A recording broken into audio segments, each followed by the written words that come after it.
Šiandien pakalbėsime apie kamuolio gaudymą ir kamuolio perdavimo techniką. Jeigu kai kas galvoja, kad tai yra nesvarbu, aš esu ne tos nuomonės. Nes faktiškai krepšinėje be gero perdavimo nebeapsieisi. Tai yra pagrindinė stovėsena, kada kamuolį gaudo, dėl gaudimo kalbant, rankos, pirštai, kad būtų atrodytų kaip čiuptuvai, kad kamuolys priliptų tiesiog prie delnų.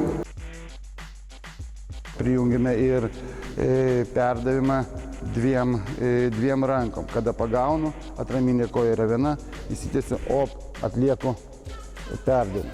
Yra perdavimas nuo žemės, taip, dešinė ranka nuo žemės, kairė nuo žemės abiem.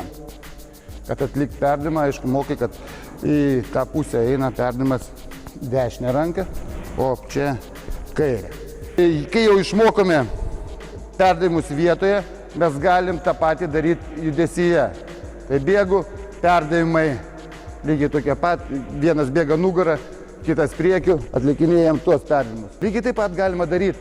Ir tuos perdavimus mes čia rodom tik tai, kad darėm tiesiai, be nieko, bet galim lygiai taip pat nuo žemės.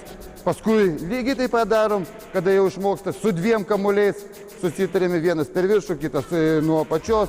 Yra daugiausiai įvairiausių pratimų. Sudedant tuos pratimus, žaidžiam vadinamą šuniuką, kurį visi gerai žinome. Ir čia, aišku, paaiškini, kur perdavimą lengviausiai atiduoti, kur sunkiausiai, kada stovi gynėjo stovėsenui, perdavimai pro alkūnę petį čia eina, čia pro šoną. Jeigu nepasiruošęs, netgi pro kojas. Taip pat vaikų amžiuje ir suaugusių taip pat darant derinius naudojamas perdavimas iš rankos į rankas, kaip yra arti, tai tą mokomės atlikdami tą patį megztuką. Perdavimas ir gaudymas krepšinėje yra labai svarbus dalykas, kuris, jeigu tikslus perdavimas, geras pagavimas, laiko mažai sutrunkama, greitai pelnomi taškai. Mes už!